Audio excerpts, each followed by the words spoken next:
À quel moment on parle des coups et blessures volontaires, une infraction certainement, si c'est arrivé que cela a pu amener quelqu'un à la mort, est-ce que la personne qui a commis cette infraction doit-elle être condamnée, avoir une peine capitale, condamnée à mort pour avoir commis cette infraction qui a mené une personne à la mort? Certainement des questions qui méritent d'être posées. Là, vous comprenez que nous faisons allusion justement à ce qui s'est passé récemment. L'ancien ministre des hydrocarbures, membre aussi et cadre du PPRD, Moussa Mondo, qui aurait frappé sa femme, coup et blessure, la Malgache, qui aujourd'hui a fait son grand retour à l'au-delà, après avoir été touché par les actes posés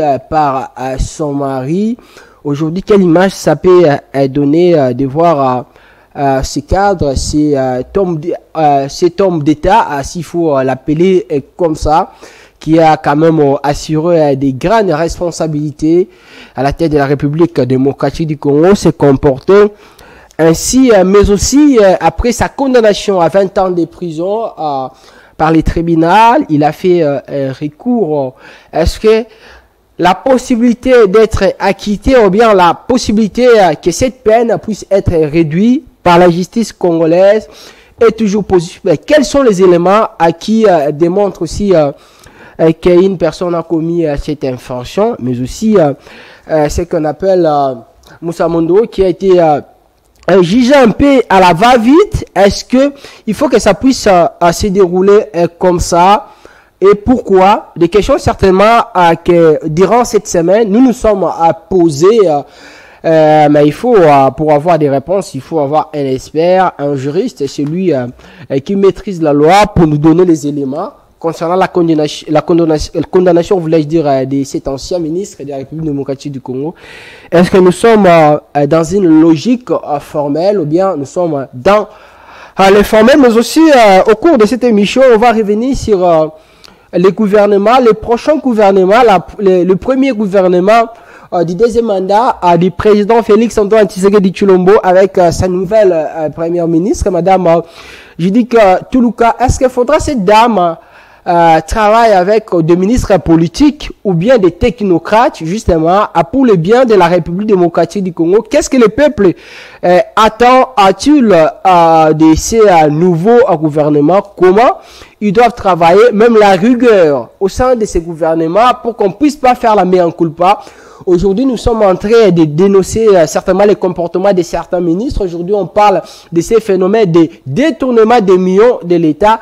Est-ce que avec Madame Atuluka, pour éviter ces genres de dérapages, s'il faut les qualifier ainsi, comment elle-même, la patronne du gouvernement, doit-elle se comporter vis-à-vis de ces ministres? Messieurs et dames, des questions qui méritent d'être posées. Les réponses avec Maître Sédik Ntoumba. Maître, bienvenue une fois encore sur Interface. Merci beaucoup, Monsieur Daniel Roland. Je suis fortement ravi de vous revoir sur votre plateau. Merci. Alors, parce que ça fait un bout de temps, un petit moment, pas un bout de temps dans une globalité, mais un petit moment qu'on n'a pas tourné. Il y a un plaisir aujourd'hui que vous puissiez revenir encore pour cette émission Interface. En tout cas, merci. Alors, Maître, d'entrée de jeu, j'aimerais qu'on puisse commencer par la nomination de Mme Atuluka comme Première ministre. Les gouvernements, les prochains qui est attendu, et certainement les peuples congolais attend beaucoup de ces prochains gouvernements, les premiers du deuxième mandat du président Félix Tshisekedi. Vous, quand même, d'abord la première question, s'il faut faire un peu une marche en arrière, comment avez-vous trouvé la nomination de cette dame? Bon, merci beaucoup, Monsieur Daniel Roland, pour la question. Je n'ai pas à m'indigner de la nomination de Madame Judith Soumina Tuluka. Justement parce que la gestion de la République ne repose pas sur les sexes, sur les genres. Donc, vous voyez, le monde grand soit-il, il est guidé par le cerveau qui est si petit. Et donc, si déjà Madame Judith Tuluka est une tête bien faite, je crois que rien ne pourrait empêcher qu'il puisse gérer mieux la République. Donc, personnellement, je trouve que sa nomination est venue à bon point, puisque déjà, le président de la République, Félix-Antoine, son Excellence, M. Félix-Antoine Tshisekedi, quand il nomme la femme à la tête du gouvernement, c'est qu'il attend aussi beaucoup de choses, n'est-ce pas, d'elle. Puisque la politique du gouvernement, elle est bien entendu déterminée en concertation avec le président de la République, n'est-ce pas, et les premiers ministres. Mais c'est les gouvernements qui exécutent cette politique. Et donc, il faut avoir quelqu'un qui va se démarquer, bien entendu, de, je dirais, de certaines faiblesses du gouvernement Sama Lukonde. Puisque je m'en vais déjà vous dire, Monsieur Daniel Roland, que Madame Judith Suminwa Tuluka, nommée comme première ministre, ne vient pas assurer la continuité de Sama Lukonde. Auquel cas, les mêmes causes produiront que les mêmes effets. C'est-à-dire, le faiblesse qu'on a retrouvé dans le gouvernement Sama Lukonde, on aura aussi les risques de le décrier dans le gouvernement, n'est-ce pas, du second mandat du président de la République. Et donc, pour ces quinquennats du deuxième mandat du président de la République, normalement, Madame Judith Suminwa Tuluka, quand elle y est nommée première ministre, elle doit faire très attention parce qu'elle a le risque, par sa manière de faire, de permettre aux gens d'aboutir à une conclusion telle que tous les présidents qui sont passés avaient bel et bien raison de ne jamais nommer une première ministre, n'est-ce pas, ou une dame comme première ministre. Vous voyez que elle a une double charge, une très lourde charge. La première, celle je dirais, d'extirper dans les têtes des gens cet étiquetage, cette stigmatisation qui tend à considérer les femmes comme faibles, voyez-vous. Donc, pour permettre aux gens de croire vraiment à la masculinité positive. Donc, pour moi, je pense que sa nomination tombe à bon point, mais elle a une double charge, dont la première est d'ôter cette considération peut-être négative ou péjorative qu'on a toujours de la femme, quand bien même qu'il y a une certaine masculinité positive qui tend, n'est-ce pas, à faire montre de toute son efficacité. Mais, à mon avis, je crois que Madame Judith Suminwa Tuluka, elle était d'abord, je crois bien, ministre du plan.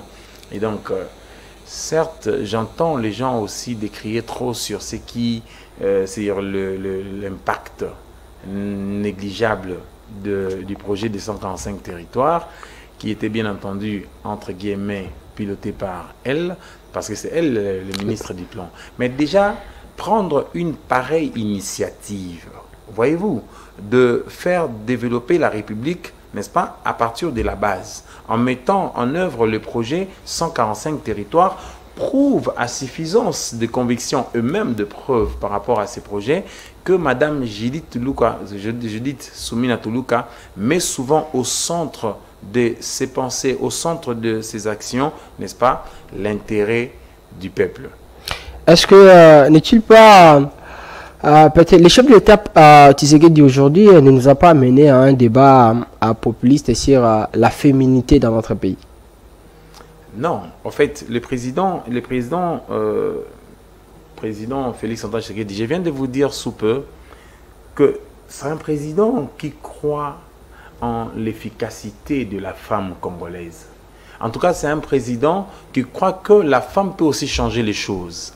C'est un président qui croit que si on a décrié certains fonctionnements de certaines institutions, et donc par la femme, on peut aussi essayer de faire.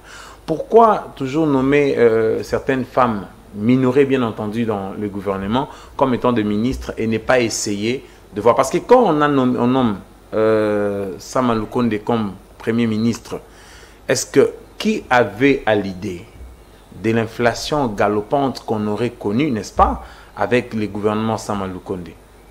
Voyez-vous?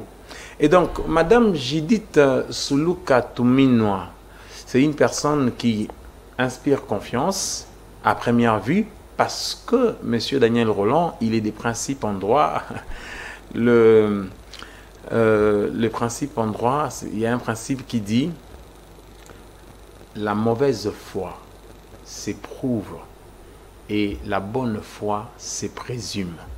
Si au poste de Premier ministre, Madame Judith Tuluka Tumino, excusez-moi, Madame Judith Soumina Tuluka n'y a jamais été avant cette nomination ici, comment pourrions-nous, sans l'avoir agi comme Premier ministre, commencer à être un prophète des malheurs?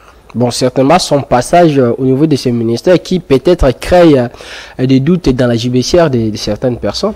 Oui, en fait, vous savez, les faiblesses ne manquent jamais dans la mise en œuvre d'un projet, dans la mise en œuvre d'un programme. Mais en tant que Premier ministre, voyez-vous, c'est vrai que si on cherche à voir, puisque vous et moi, nous ne sommes pas activement impliqués dans le ministère du plan, de telle sorte que nous puissions aussi critiquer avec objectivité les actions de Madame Judith Soumina Tuluka au ministère du plan. Mais néanmoins, moi, je m'en vais justement considérer l'initiative qu'elle prend. Vous voyez, je vous ai dit que quand vous avez M. Daniel Roland à la tête d'un ministère, mais qui vous dit, écoutez, en tout cas, il faut que nous puissions mettre en œuvre un projet qui va booster le développement, n'est-ce pas, de milieux ruraux. Voyez-vous, pour que le développement ne soit pas seulement dirigé ou rivé vers le centre, qui est Kinshasa, mais plutôt rivé vers toutes les provinces possibles. Donc, vous comprenez que ce qui est d'abord bon, c'est l'idée. Vous savez, M. Daniel Roland, avec le président de la République, combien n'a-t-on pas clamé, bien entendu, ou acclamé, bien sûr, les meilleures idées de ces présidents? Parce que nous avons un président qui fait preuve, en tout cas, d'ingéniosité dans ses discours, des discours, en tout cas, remplis d'intelligence. Quand il vous fait des discours et des promesses, vous savez vous retrouver, vous vous dites, si vraiment les choses doivent se réaliser telles que il les dit, ça sera génial. Discours, ce serait vraiment très important et très indispensable. Donc, ça veut dire que la première des choses, c'est la bonne idée, la bonne pensée à bien faire. Quand vous pensez bien, vous allez aussi faire des bonnes choses. Voyez-vous? Et donc, Madame Judith Soumina Tuluka, comme je venais de vous dire, il a une très lourde charge parce que, comme il vient d'être nommé à la tête du gouvernement et au second mandat du président de la République, il doit, bien entendu, dresser, c'est-à-dire avoir un chronogramme dressant les objectifs, n'est-ce pas, annuels à atteindre. C'est-à-dire nous avons 5 ans, elle doit se démarquer par certaines manières de faire. Elle doit se démarquer aussi par le fait de chercher comment, bon, sous réserve peut-être d'une question que je recevrai, allant dans ce sens-là, mais déjà je vous ai dit que relativement à cette tendance de féminisation, je n'en trouve point d'inconvénient. Le président de la République, il a raison. Quoi de plus naturel pour nous d'essayer un peu la main-d'œuvre féminine si elle n'a jamais agi comme Premier ministre par les passés? Alors, à l'époque, comment Ilunkamba avait planté les décors pour le premier gouvernement de Félix Tshisekedi lors de son premier mandat. Ça n'a pas marché jusqu'à nommer Sama Lukonde Premier ministre pour former Sama 1 et Sama 2. Sama Lukonde, dans sa manière de faire, certaines personnes les reprochent toujours d'être un Premier ministre silencieux, qui ne parlait pas et tout ça. Même à un moment, s'il faut qu'il parle pour rassurer ou bien assurer la population par rapport à cette situation, c'est toujours quelqu'un qui garde un silence silencieux. Et ça donne l'impression comme si Madame Judith, c'est parmi le ministre du gouvernement, Sama, qui ne parlait pas aussi, parce qu'elle était un peu portée disparue comme la rosée. Aujourd'hui, elle est nommée Premier ministre. N'avez-vous pas peur qu'elle puisse ou bien se comporter de la même façon que Sama Lukonde, des fois manquer cette rigueur qu'on a toujours reproché à Sama Lukonde? En tout cas, la question tombe à bon point. Merci d'ailleurs de cette question-là. Elle est très objective. Mais Monsieur Daniel Roland, la parole fait rêver, mais les actions font vivre. Et donc, le peuple congolais a plus besoin d'actions concrètes, matérialisant la vision du chef de l'État. Mais le commencement était quoi? les commencements, et les commencements, c'est que l'essentiel, oui, au commencement, comme dit-on, était la parole, certes, parce que la parole, elle traduit une pensée. Mais entre la parole de celui qui ne pose aucun acte et le silence de celui qui pose les actes et qui débouche à un impact considérable, que voudriez-vous? Nous tous, les choix seraient clairs. Les choix seraient, nous allons opter la personne qui, bien qu'elle garde en silence, mais il pose des actes qui produisent leurs impacts et effets positifs.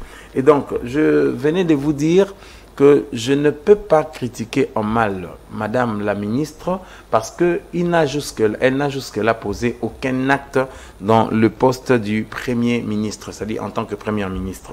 Mais seulement, ce que je peux dire, c'est que, étant donné qu'elle assure, n'est-ce pas, le poste de la primature au second mandat du chef de l'État, elle doit être à même, par rapport à ces postes-là, de dresser les axes prioritaires, n'est-ce pas, de son gouvernement, concrétisant la vision du chef de l'État. Madame la Première ministre doit être aussi, là c'est en tant que Première ministre, et non en tant que ministre du Plan. Parce que vous voyez, parfois on peut faire des simulations, écoutez, elle était ministre du Plan, elle n'a pas fait ça, et puis voici, elle est maintenant Première ministre, qu'a-t-elle fait? Vous voyez, on risquerait aussi de faire des conclusions tout à fait non logiques, justement parce qu'on essaie de faire des analogies. Mais l'analogie n'est pas aussi mauvaise, elle est bonne, parce qu'on fait des ressemblances. Mais l'homme est un éternel changement. Donc, quand on lui donne le poste de Première ministre, elle sait bien que elle peut déterminer d'abord les faiblesses qui rongeaient les gouvernements Sama Lukonde. Et elle peut aussi déterminer le menace, n'est-ce pas, à ces gouvernements-là. À partir du moment où elle sait que voici, quand j'étais ministre du Plan, n'est-ce pas? Voici les faiblesses. Il y avait un problème sur la redevabilité des ministres. Chaque ministre gère un secteur bien déterminé. Mais moi, je suis le chef du gouvernement. C'est-à-dire, lorsqu'on me donne la qualité de chef, ça veut dire que les autres sont dépendants de moi. Mais quel est le degré de redevabilité que le ministre ou chaque ministre avait envers le Premier ministre? Voyez-vous? Le président de la République n'attend-il pas un rapport aussi bien mensuel que trimestriel ou semestriel de chaque ministre par rapport aux actions concrètes qu'il pose dans son secteur d'activité pour que le président arrive à même de déterminer le degré d'atteinte de résultats qu'on attend pour chaque ministre? Et quand il fait ainsi, il peut savoir que tel ministre est faible, tel autre, il est fort. Mais non, comme on n'a pas remarqué cet aspect des choses avec Sama Lukonde, nous pouvons, n'est-ce pas, espérer sur les actions éventuelles de Madame Judith Soumina Tuluka, parce qu'on se dira, quand Madame Judith s'est dit, bon écoutez, voici les faiblesses, voici les menaces, en matière de projet, vous devez être à même de transformer les menaces en opportunités de changement. Et vous devez être aussi à même de transformer les faiblesses qui ont caractérisé l'institution passée en force. Voyez-vous? Alors, si vous arrivez à faire ainsi, vous allez vous extirper de toute critique mauvaise de la part de la population. Et aussi, au-delà du fait de déterminer, comme je l'avais dit, un chronogramme d'action annuel pour chaque n'est-ce pas, annuel, c'est-à-dire chaque année, mais vous devez, en tant que Premier ministre, savoir, ce n'est pas que à l'issue d'un conseil des ministres que nous devons entendre que tel a fait, tel n'a pas fait. Voyez-vous? Et aussi, Monsieur Daniel Rolland, le ministre doit être impérativement redevable envers le Premier ministre ou envers le président de la République. Voyez-vous? Et ça permettra au président de les évaluer ou au Premier ministre de faire un rapport concret sur la manière dont chaque ministre assume le poste, n'est-ce pas, de ministre dans les secteurs concernés. Et aussi, je m'en vais vous dire, vous savez, Monsieur Daniel Rolland, si nous devons agir, la Première ministre doit poser des actes dans le temps convenu. C'est-à-dire, si nous attendons la concrétisation de la vision du chef de l'État, on dit, écoutez, le peuple d'abord, c'est notre souhait, c'est notre vision, c'est-à-dire un projet ou un programme qui met au centre les intérêts du peuple, nous devons aussi à tout le moins faire en sorte que chaque action que pose le ministre, que le peuple puisse aussi s'identifier. Voyez-vous, monsieur Daniel Roland. Et donc, bref, si on considère avec le gouvernement Sama Lukonde la porosité de nos frontières, n'est-ce pas? La première ministre qui a débouché bien entendu à la récupération de certains territoires ou à la conquête de certains territoires par les ennemis de la RDC, les ennemis de la République, le M23 ainsi que le ZAFC, Alliance Fleuve Congo. Si on considère ça tel quel, la première ministre doit aussi mettre dans son chronogramme, n'est-ce pas, l'objectif qui doit tendre à récupérer le territoire, n'est-ce pas, conquis par les ennemis. Voyez-vous. Et aussi, la guerre à l'Est a bouleversé, n'est-ce pas, le fonctionnement normal de notre économie. Et donc, il faut que la première ministre puisse se démarquer dans ses actions, elle doit faire tout pour qu'il y ait la stabilité économique. Voyez-vous, avec cette inflation galopante des dollars qui quitte des 16, n'est-ce pas, jusqu'à 28. Et nous tendons déjà vers 29, 30, ainsi de suite. On n'en connaît pas la suite. Donc, vous comprenez avec moi, monsieur Daniel Roland, que la première ministre doit lutter contre le dépérissement de la situation de vie sociale de Congolais. Et pour y résorber, elle doit impérativement créer l'emploi. Je vous donne un exemple simple, monsieur Daniel Roland. Lorsque vous êtes, on vient de voir circuler sur les réseaux sociaux une correspondance du DIRCAP du président de la République qui demande à la ministre des Mines de créer les GC en matière bien entendu de l'exploitation artisanale de mines pour justement permettre aux Congolais de devenir millionnaires comme le président le souhaite. C'est bien, mais le plus grand problème c'est qu'à quel moment vous le faites? Vous n'aidez pas le président de la République. Parce que c'est vrai que le président a besoin de le faire. Mais vous venez engendrer à la ministre des Mines de créer une institution, n'est-ce pas, qui va s'occuper de l'exploitation artisanale minière au-delà des SAEMAP qui existent déjà, au moment où ils sont déjà partants.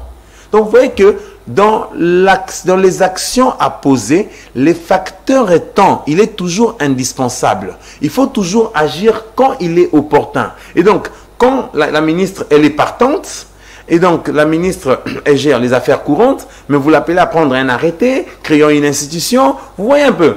Or, si maintenant le peuple doit avoir affaire à des gens pareils, des gens qui ne tiennent pas compte du temps, le président de la République, qui a une vision, qui a un souhait, qui fait des promesses en tout cas, qui ne sont pas, entre guillemets, fallacieuses pour le peuple congolais, parce qu'il tient à le réaliser. Mais le président, il dit, je veux faire des millionnaires congolais. Bon, vous en tant que DIRCAP, vous en tant que ministre, vous voulez agir pour ces buts-là au moment où vous êtes partant. Et où étiez-vous?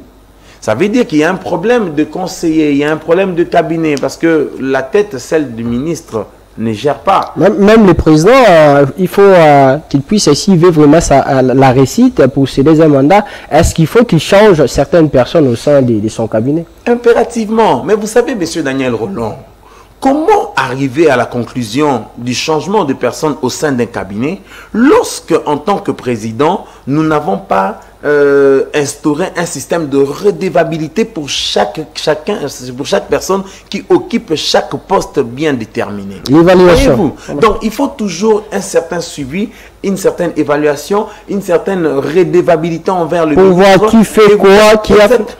Exactement. Et si vous faites ainsi, vous allez déjà, je m'en vais vous dire, que s'il y a dépérissement de la situation de vie sociale des Congolais et que l'on ne parvienne pas à le résorber à partir, bien entendu, de constats qu'on peut faire de peuple congolais qui mijote jusqu'aujourd'hui dans le chômage de masse. Et donc, comment on va faire? Il faut créer l'emploi. Vous avez le ministre Molendo Sakombi, qui est le ministre des Affaires foncières, qui, au lieu de créer, par exemple, une inspection générale aux affaires foncières ou des affaires foncières, lui, écoutez, il prend un arrêté, mais lequel arrêté confie ou donne à l'inspection générale de finances le pouvoir de valider les transactions immobilières. Voyez-vous, c'est-à-dire si vous faites une transaction immobilière sur la vente d'un immeuble, il faut que tout passe d'abord par l'IGF. Vous voyez, et l'IGF, c'est sans contrepartie bien entendu, vérifie, ainsi de suite, et donne son avis. Non, mais l'IGF est lié à la présidence. Voyez-vous, l'IGF n'est pas l'inspection générale des finances qui serait dans chaque ministère, non. Vous auriez mieux fait, il aurait mieux fait de créer par exemple une inspection générale aux affaires foncières dans lesquelles on aurait trouvé les experts en évaluation immobilière, dans lesquels il y aurait aussi la compétence, bien entendu, de valider les transactions immobilières. Vous voyez, et ça aurait comme impact, n'est-ce pas, ça aurait résorbé ces problèmes de chômage des masses dans lesquels mijote le peuple congolais. Vous voyez, monsieur Daniel Roland. Et donc, comme je vous ai dit tantôt, que madame la première ministre doit nécessairement déterminer un chronogramme, n'est-ce pas, annuel des actions pour qu'il puisse savoir comment opérer et déterminer aussi les axes prioritaires à la vision du chef de l'État par rapport à cette année. Si vous faites ainsi, parce qu'on a 5 ans, vous vous dites, bon, dans les 5 ans, et aussi, vous avez les problèmes ici de 145 territoires. Oui, on a décaissé des fonds. Il y a de ceux qui avaient gagné ces marchés-là et puis tout ça. Et surtout elle-même aujourd'hui, qui était à l'époque ministre du Plan, elle devient à première ministre certainement. Comme elle maîtrise déjà ces programmes, ça pourrait aussi faciliter la tâche. Bien entendu. Mais monsieur Daniel Roland, s'il me revenait de conseiller peut-être aussi la première ministre, parce qu'il l'est devenu, je lui dirais que madame la première ministre, d'un point de vue financier ou budgétaire, il faut impérativement éviter de faire l'exécution des dépenses publiques par voie d'urgence un principe. Il faut respecter la chaîne de la dépense. Voyez-vous? Et donc, si vous respectez la chaîne de la dépense, la procédure telle qu'elle est prévue, vous remarquerez qu'il n'y aura pas de problème. Et aussi, je conseillerais à la première ministre, même qu'elle puisse demander au président de la République que lorsqu'il se retrouve, n'est-ce pas, lorsque chaque ministre doit agir, surtout le ministre de Finances, lorsqu'elle veut engager une dépense, c'est-à-dire faire payer, parce que vous avez entendu, vous avez ouï dire le problème, bien entendu, de 280 millions de dollars qui ont été décaissés pour le forage et autres, et vous avez les montants, par exemple, de 210 000 dollars qu'on a considéré comme les frais des panneaux, tout ça, on a entendu. Mais s'il y a des surfacturations, s'il y a des choses, c'est parce que la première ministre, elle n'intervient pas, ou le premier ministre n'intervient pas dans ces contextes-là. Donc, on doit toujours commencer à avoir l'avis favorable du chef ou bien de la chef du gouvernement qui est avant à tout décaissement. En fait, en réalité, il existe une circulaire d'instruction, instruction sur l'exécution du budget, mais néanmoins, j'aurais bien voulu en tout cas, pour bien faire, pour aider les présidents de la République, de pouvoir en tout cas, si pas soumettre certaines dépenses à un avis préalable, n'est-ce pas, du Premier ministre ou du président de la République, mais chercher à ce que l'exécution d'une dépense publique puisse requérir une information préalable du Premier ministre. Pourquoi? Parce que ça pourrait nous exclure à tous ces problèmes de surfacturation dans des factures, à tous ces problèmes de paiement des dettes intérieures où il y a 20% de ministre des Finances, tout ça, chaque fois qu'il paye. Mais là, quand il paye, il fait le tout, c'est pour son intérêt, alors qu'en contrepartie, il y a flambé, n'est-ce pas? Il y a inflation galopante, et de l'autre côté, ils ne tiennent pas compte de l'intérêt du peuple. Donc, l'essentiel serait d'interdire toute exécution des dépenses publiques par voie d'urgence sans information préalable de la Première ministre. Comme ça, il veillera. Il aura en tout cas les yeux d'argu ou les yeux qui veillent scrupuleusement sur la manière dont l'État s'est conduit sur l'exécution des dépenses publiques. Alors, Samuel Lukonde, ce 10, vous le donnez combien? Ah, en tout cas, ça c'est une bonne question. Pour ma part, si je dois considérer la vision du chef de l'État, le peuple d'abord, n'est-ce pas? Si je dois aussi considérer nos attentes en nous en tant que peuple, vous voyez, et la manière dont lui l'a exécuté. Parce qu'il faut avouer, il faut appeler les chats par son nom. Même le président de la République, c'est vrai qu'il aime bien Samalou Kondé. On voyait comment il parlait, ils échangeaient. Mais le président ne peut pas, s'il se met devant le miroir, être satisfait à 100% du gouvernement Samalou Kondé. Il y a toujours des dérapages, il y a toujours des dérives, ça ne manque jamais. C'est pourquoi je vous ai dit que c'est le moment, pour moi je peux dire, je peux lui donner 4% sur 10. 4% sur 10. Parce que dans tout ce que le Premier ministre peut faire, il faut normalement que le peuple puisse se situer même à 80%. Ce n'était pas le cas avec ça. Est-ce que vous savez que lorsqu'il y a l'inflation galopante dans un État comme le nôtre, ceux qui vivent mieux, M. Daniel Roland, sont les gens qui sont au sommet, sont les gens qui sont dans la superstructure. Et les peuples mais posons-nous la question, ces jeunes gens, n'est-ce pas, qui conduisent les Wewa, en fait, le peuple, ok? Les peuples qui n'ont pas de moyens, qui se trouvent au bas de l'échelon de la pyramide, vit-il comment? Vous comprendrez que l'inflation est en train d'influencer. Non, même pas d'influencer, mais de faire souffrir. Il faut l'appeler déjà par son nom, de faire souffrir les peuples congolais. Et aussi, je m'en vais dire que le gouvernement Samalou Kondé, ça c'est Samalou Kondé, parce que vous m'avez posé la question sur Samalou Kondé. Mais s'il était question de parler de chaque ministère, ça aurait été autrement et le temps pouvait aussi beaucoup s'écouler. Donc on peut revoir cette question prochainement. Mais néanmoins, sur le point à lui accorder ou la cotation à lui donner, pour ma part, c'est 4%. Parce que les peuples ne s'est pas identifié dans les actions qu'ils ont pu faire. Alors là, c'est logique. Maintenant, la réussite de Madame Judith Toulouka, c'est la dernière question concernant cette thématique, va aussi à dépendre des ministres auxquels elle va travailler avec pour l'exécution de certains projets au niveau du gouvernement. Est-ce qu'aujourd'hui, il faut revenir dans ces nominations des politiques ou bien il faut chercher des technocrates? En outre, est-ce que Madame Judith doit travailler avec des ministres politiques tout simplement parce qu'ils sont chefs d'un tel ou tel parti au vu des quotas que doit obtenir chaque parti au niveau identifié comme majorité à l'Assemblée nationale, ou bien il faut s'en foutre aujourd'hui de cette question, chercher comment les compétents, les technocrates, justement pour qu'on puisse quand même former un gouvernement avec des personnes compétentes qui pourront bien travailler pour le bien de la République. Ok. En tout cas, merci Monsieur Daniel Roland pour la question. Mais comme je venais de vous dire, associer la formation du gouvernement de politiques ou de hommes politiques, comme on les appelle des politiciens, en fait, ce serait une erreur grave. Il faut toujours, en l'homme politique, associer les compétences. Voyez-vous? Parce que c'est de la compétence qu'on peut bien entendu présumer que telle personne est à même d'assumer les fonctions, n'est-ce pas, assignées à cet secteur ou à tel ministère. Mais aussi, il faut avouer que la compétence seule ne suffit pas. Il faut que les animateurs de certains ministères ou de tout le ministère puissent être dotés, puissent avoir la bonne volonté de faire les choses comme nous les attendons.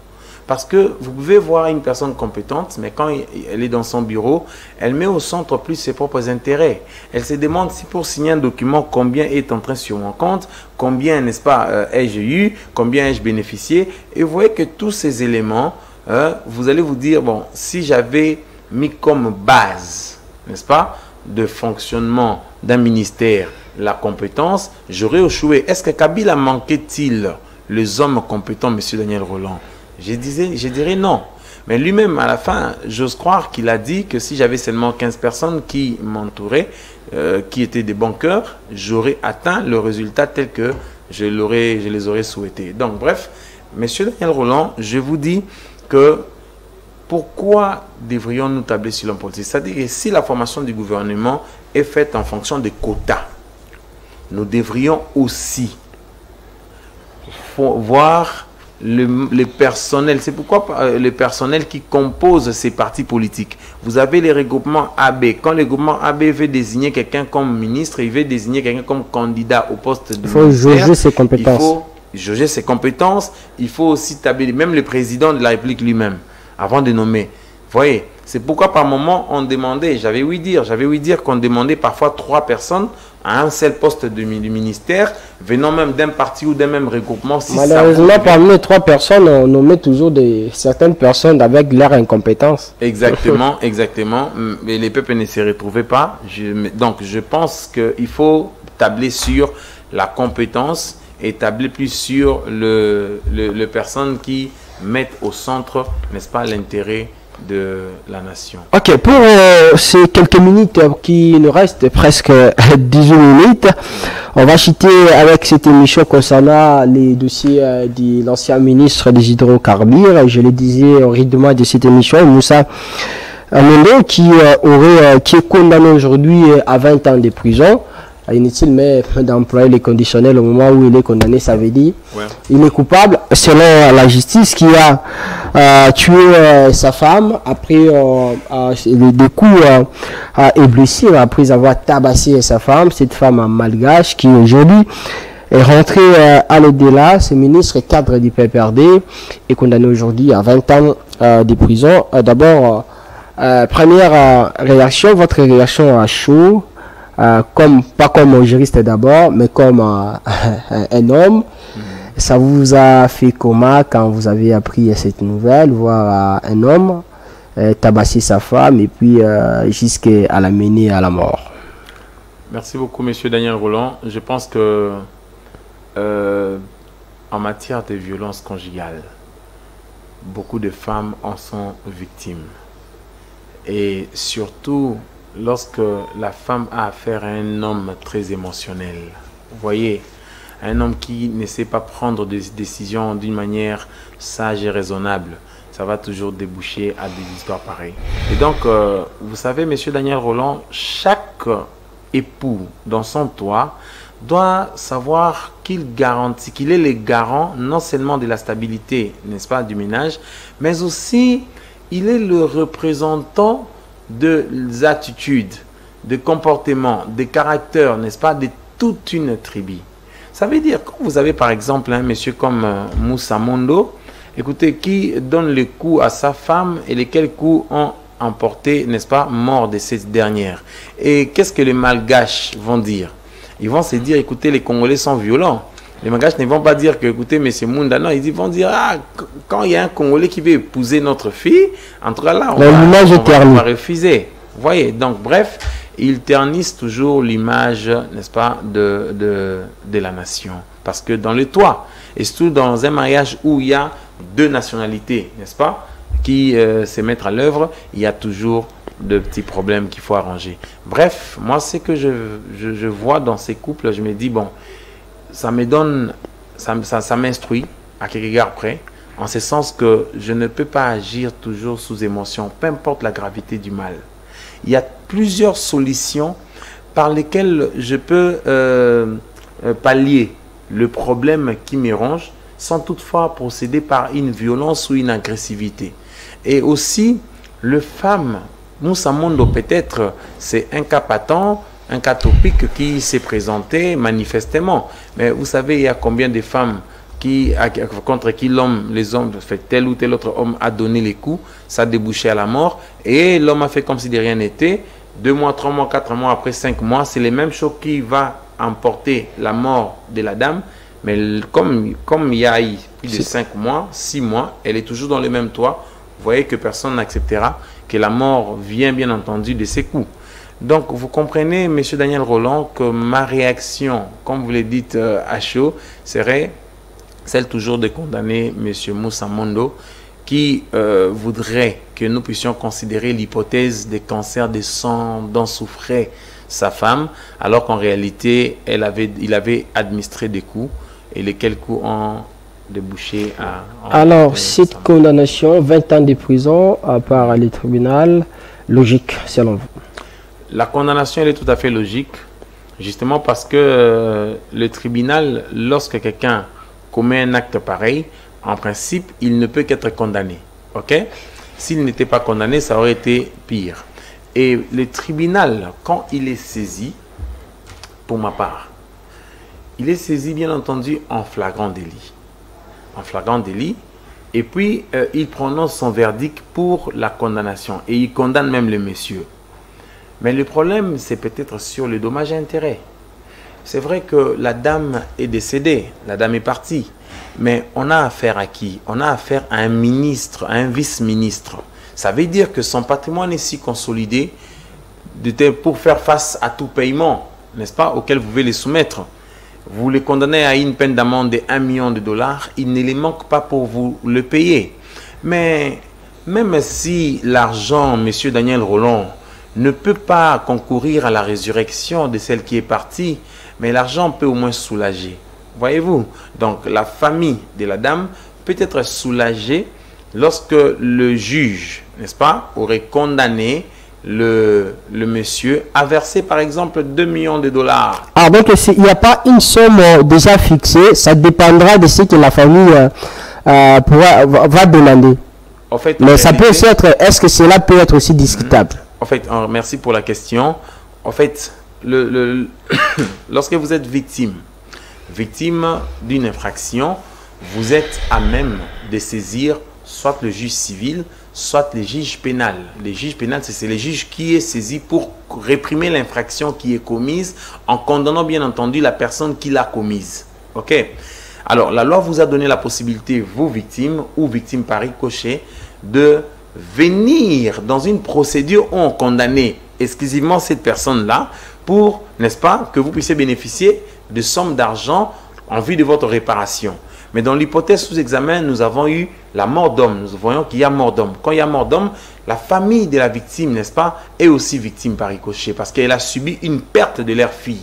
Voyez-vous, on ne saurait pas bien entendu procéder par la résurrection de ces dames, mais seulement la loi vous permet de solliciter devant le juge pénal le dommage et intérêt du fait de l'infraction qui vous a, de l'infraction dont vous êtes victime. Voyez-vous, monsieur Daniel Rolland. Et les montants maintenant à fixer, la loi vous donne la possibilité de solliciter n'importe quel montant devant le juge. Parce que, avant tout, c'est vous seul qui peut déterminer la gravité du dommage que vous ressentez. Mais seulement, il faut aussi savoir qu'il y a des dommages qu'on peut évaluer en somme d'argent. Si j'ai perdu votre téléphone, vous pouvez facilement me donner un téléphone similaire. Ça aurait en tout cas résolu le problème. Mais si j'ai tué quelqu'un, M. Moussa Mondo a tué sa femme, quelle est la somme d'argent, n'est-ce pas, qui peut être considérée comme contrepartie réelle de la vie humaine qui est partie?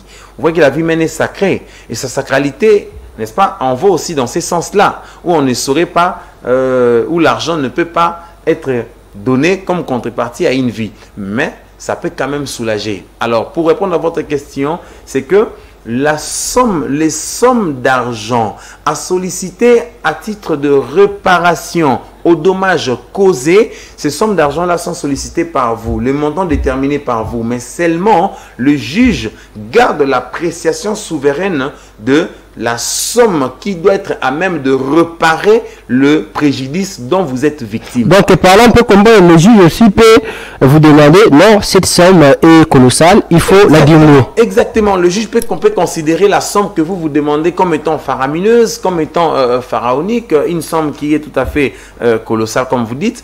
Et quand il considère ainsi ce que le juge fait, il y a deux éléments. Il y a des éléments qui peuvent permettre au juge d'évaluer les dommages et intérêts. Voyez-vous, monsieur Daniel Rolland, le juge peut dire, écoutez, c'est vrai qu'il a commis un accident, c'est vrai qu'il a tué sa femme, mais quelle est la somme à laquelle il doit être condamné? Et donc, du coup, si vous avez demandé 4 milliards, c'est votre faculté. Mais le juge peut prendre en compte le manque à gagner et la perte subie. Si le juge considère que le manque à gagner est d'autant et que la perte qu'il a subie, c'est aussi autant, il peut directement évaluer les dommages et intérêts, dire, bon, écoutez, monsieur Daniel Rolland a perdu un œil parce qu'on l'a crevé. L'œil par Maître Cédric, il a tiré une balle dans l'œil. Ok, c'est un coup, vous avez reçu en tout cas une balle. Mais le juge peut se dire, écoutez, l'œil est irremplaçable. Au-delà d'abord de traitement à l'hôpital que vous devriez bénéficier, il faut aussi qu'il y ait une somme d'argent, en tout cas, qui doit vous permettre à atténuer même cette douleur-là, même si elle ne va pas remplacer un autre œil, monsieur Daniel Rolland. Donc, vous comprenez avec moi que le juge garde la souveraineté dans l'appréciation de dommages et intérêts susceptibles de réparer effectivement le dommage. Mais j'avoue aussi qu'il y a des dommages pour lesquels, monsieur Daniel Rolland, ces éléments-là ne peuvent pas être déterminés. C'est-à-dire le manque à gagner et la perte subie ne sauront être déterminés. Et que fait le juge? Le juge évalue le dommage causé ou le préjudice causé en fonction de l'équité, les bons sens. Parce qu'il a aussi les bons sens. Il sait qu'il a une famille. Mais on a aussi affaire à un vice-ministre qui a mal agi. Il faut non seulement dire par ma décision, il faut non seulement que par sa décision, qu'il dissuade les potentiels délinquants, mais aussi faire souffrir l'agent, même dans son patrimoine. Pourquoi, monsieur Daniel Rolland? Puisque vous avez un monsieur Daniel Mondo qui a commis cette infraction, il est condamné à 20 ans d'emprisonnement. Demain, il peut bénéficier de la grâce présidentielle. Quand il sort de la prison, monsieur Moussa Mondo, il a le même patrimoine, il a le même véhicule, il a les mêmes immeubles, tout ça. Non, il faut prendre le temps. On les condamne à des dommages à intérêts colossaux. Et puis quand on les condamne ainsi, il doit payer. Mais le condamné n'a pas droit, je vous relance maître, le condamné n'a pas droit de réclamer ou bien de demander la réduction de la somme. Le condamné, non, il a droit. Mais seulement, toute la personne, aussi bien la victime ou les victimes par ricochet, ont le droit de demander n'importe quel montant devant le juge. Et aussi, le prévenu qui est condamné à cette peine-là a aussi la faculté de dire qu'écoutez, je vous présente, je fais un repentir actif. Je vous présente mes amendes honorables. Je ne reconnais pas avoir commis ou je reconnais avoir commis. Quand il fait un repentir, c'est-à-dire il accepte le fait. Quand il accepte le fait, il dit, mais la somme à laquelle vous voudriez que je sois condamné est une somme tout à fait colossale. Et donc, veuillez réduire un peu. Mais qu'à cela ne tienne, le juge condamne à la somme qui lui convient en tant que juge, qui est susceptible de... mais aussi qui est susceptible de réparer les dommages. Il faut aussi savoir que qu'importe les montants, la partie bénéficiaire du montant de dommages et intérêts est toujours à même de faire un appel. N'est-ce pas? Et quand il fait appel, son appel, n'est-ce pas, porte que sur ses intérêts civils. Ça ne doit pas porter sur la peine. Voyez-vous? Et la partie aussi qui est condamnée à 20 ans d'emprisonnement peut aussi faire appel à la décision qui l'a condamné. Voyez-vous? Alors, ici, le ministre Mondo est condamné, bien sûr, mais on parle ici de l'infraction de coups et blessures volontaires, mais qui a causé mort d'homme. Est-ce qu'il fallait le condamner à 20 ans ou bien il a mérité aussi une peine capitale parce qu'il y a eu mort d'homme? Oui, en fait, monsieur Daniel Rolland, il y a une différence en réalité entre la mort voulue, n'est-ce pas, et la mort non voulue, mais qui s'en est quand même suivi des coups qui ont été administrés. Voyez-vous, lorsque quelqu'un administre les coups et blessures sur l'autre, nous voyons du coup que telle personne sera condamnée en justice. Mais lorsque quelqu'un administre comme monsieur Moussa Mondo, n'est-ce pas, présomptueusement, sauf s'il venait d'être acquitté en appel, monsieur Moussa Mondo, il commet les coups et blessures volontaires, mais lesquels coups ont emporté mort de sa victime. Que faire? Nous nous disons, la loi elle-même, n'est-ce pas, pose comme peine, n'est-ce pas, une fourchette. Il dit, c'est lui qui donne les coups ou qui administre les coups qui ont emporté mort d'homme, il sera condamné à une peine de 20 ans d'emprisonnement.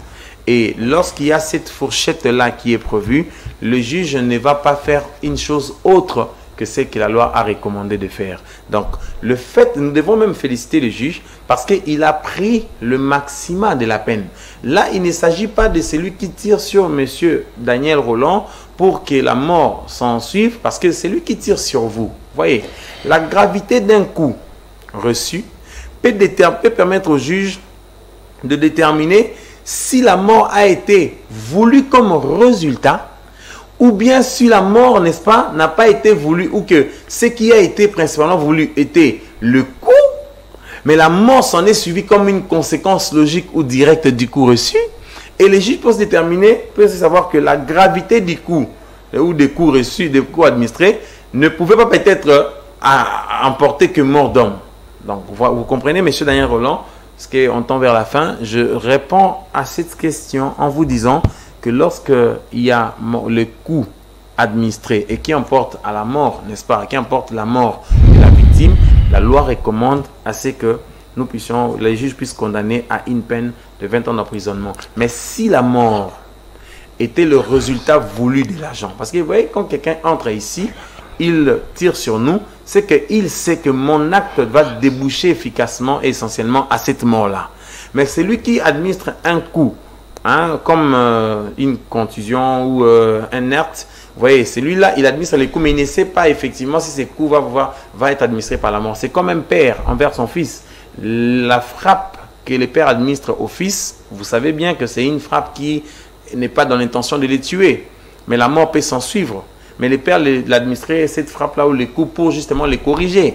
Vous voyez? Et le juge ne les condamnera pas de la même manière qu'il aurait condamné ou qu'il pourrait condamner une personne qui a voulu la mort, qui s'en est suivi des coups administrés, alors que, encore qu'il s'agissait bien entendu de sa femme. Alors, dernière question même si pour... les causes des coups administrés ne sont pas aussi bien illustrées. C'est d'ailleurs pourquoi je voulais vous poser cette question. Oui. Sur base de quoi le juge a fait cette conclusion de dire que cette infraction de coups est blessée involontaire. Est-ce que, pour vous, est-ce que le juge s'est référé aux images qui circulaient sur les réseaux sociaux ou bien parce qu'il y avait aussi des témoins qui sont venus pour dire voilà, c'est ça que M. Mondo avait toujours l'habitude de frapper sa femme en tout moment et c'est à cause de ça que sa femme est morte aujourd'hui. Oui, la question est beaucoup plus simple. Parce que, mais elle exige quand même une précision, c'est que nous sommes en matière pénale. Et en matière pénale, le juge ne condamne pas que pour condamner. Vous voyez, il doit avoir devant lui de preuves objectives qui attestent nécessairement, qui font asseoir l'accusation. Et le ministère public aussi. Et comme vous le savez bien, que la poursuite a été faite en matière de flagrance. Puisqu'en matière de flagrance, le juge peut condamner et puis venir motiver après. Et je crois bien qu'il y a des témoins, il y avait des témoins, je crois aussi, à part des témoins, il y a eu des images qui circulaient, qui montraient à suffisance, n'est-ce pas, de preuves, la violence qu'il y avait. Donc, bref, M. Daniel Roland, le juge n'en pas connaît pour rien, et peut-être que c'est un appel qu'on vérifiera sur quoi il avait condamné. Maître Cédric Lemichon, terminez votre conclusion. Bon, ma conclusion est que chacun, par rapport d'abord à tout ce qu'on vient de dire, c'est que la première ministre doit mettre au centre de toutes les actions l'intérêt du peuple et il doit déterminer les actions annuelles permettant la réalisation de cet, n'est-ce pas, intérêt, de cette vision du chef de l'État. Et par rapport à Moussa Mondo dont on vient de parler, chaque époux, n'est-ce pas, doit éviter d'être très violent envers son épouse et que chaque époux doit aussi être à même de savoir qu'il y a plusieurs autres solutions par lesquelles on peut trouver on peut réparer le problème, n'est-ce pas, plutôt que de frapper sa femme et d'agir avec émotion. Alors, c'est un réel plaisir pour moi de vous recevoir une fois encore dans cette émission. Je le disais déjà au début.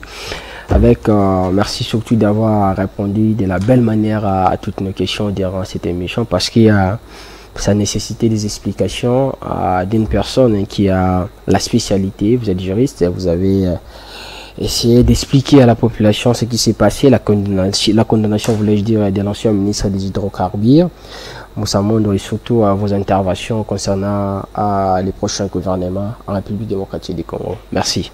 Je vous remercie. À toutes et à tous, merci de nous avoir suivis. On va se retrouver prochainement pour un autre numéro de cette émission. Restez toujours fidèles. Que vive la République, vive la RDC.